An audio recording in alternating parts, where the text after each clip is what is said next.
Hello दोस्तों, आज हम इस वीडियो में पढ़ेंगे चाणक्य की नीति जीवन। तो चलो दोस्तों शुरुआत करते हैं।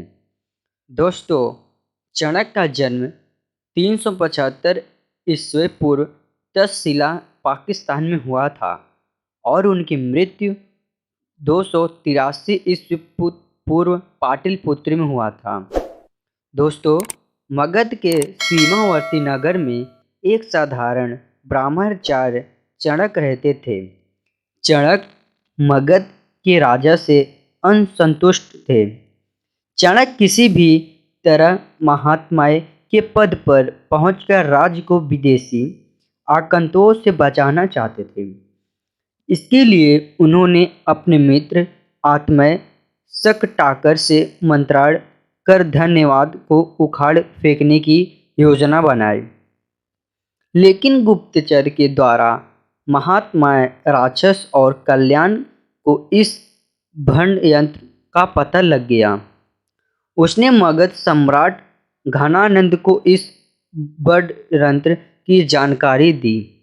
चाणक्य को बंदी बना लिया गया और राज्य भर में खबर फैल गई कि राजद्रोह के अपराध में एक ब्राह्मण की हत्या की जाएगी।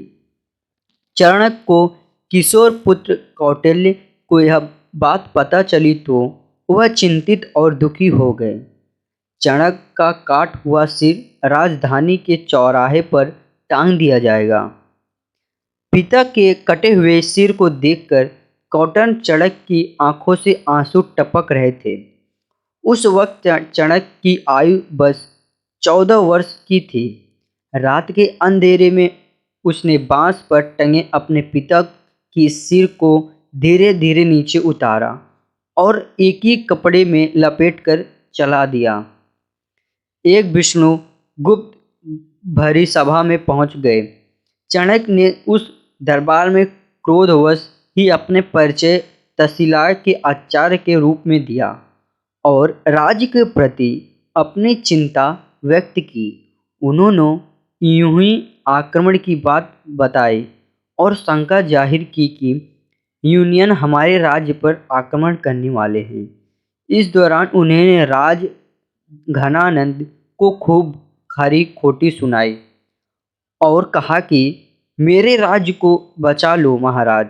लेकिन भरी सभा में आचार्य चाणक्य का अपमान हुआ, उपहास हुआ गया। बाद में चाणक्य फिर से शकटाक से मिलते हुए और तब शकटाक बताते हैं कि राज्य में कई असंतोष पुरुष और समाज हैं। उनमें से एक है चंद्रगुप्त। चंद्रगुप्त मूरा का पुत्र है। किसी संदेश कारण धननंद ने मूरा को जंगल में रहने के लिए विश्व का कर दिया। अगले दिन शकटाकर और चाणक्य ज्योतिष को वेश धरकर उस जंगल में पहुंच गए जहां मूरा रहती थी और जिस जंगल में अंतिम ही भोले भाले लेकिन लड्डुक प्रवृत्ति के आदिवासी और वाराणसी जाति के लोग रहते थे।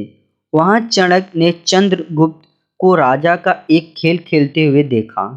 तब चाणक्य ने चंद्रगुप्त को अपने जीवन का लक्ष्य बना लिया और फिर शुरू हुआ चाणक्य का एक और नया जीवन। अर्थशास्त्र के अलावा चाणक्य की प्रसिद्ध पुस्तक चाणक्य नीति को भी चाणक्य नीति शास्त्र कहा जाता है, जो मुख्य रूप से एफिरोसम सामान्य सत्य और सिद्धांत पर आधारित है। आज के विद्वानों द्वारा चाणक्य के महिलाओं पर विचारों की निंदा की जाती है, क्योंकि चाणक्य ने महिलाओं पर बड़े पैमाने पर शोध किया था और अपने पाठ में दर्ज किया था। कुछ विद्वानों के अनुसार एक बार बिंदुसार चंद्रगुप्त के पुत्र को उच्चत कर दिया गया कि चाणक्य की उनकी मार है, जिसके चलते बिंदुसारा ने अपने साम्राज्य से चाणक्य को निष्कासित कर दिया।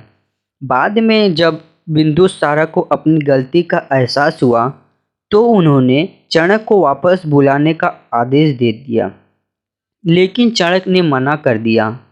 वर्ष 1955 में उनकी प्रसिद्ध पुस्तक अर्थशास्त्र को लाइब्रेरियन रूपवर्तन समाजशास्त्री द्वारा प्राचीन हथेली में पत्ते के पांडुलिपियों में एक अनिश्चित समूह में खोजा गया और ओरिएंटलिस्ट रिसर्च इंटरव्यू में मशहूर में संरचित किया गया। चाणक्य को भारत में एक महान विचारक और राजनयिक के रूप में सम्मान किया जाता है। कई भारतीय राष्ट्रविदों ने उनकी प्रशंसा में बहुत कुछ कहा है, जिन्होंने से भारत के पूर्व राष्ट्र सुरक्षा सलाहकार शिवशंकर मेनन भी एक हैं। उन्होंने चाणक्य के अर्थशास्त्र की प्रशंसा करते हुए उसे वर्तमान परिस्थितियों में भी प्रारंभिक किया है। इसके वीडियो में दोस्तों बस इतना ही, और हम अगले वीडियो में मिलेंगे किसी के नए जीवन परिचय में। धन्यवाद।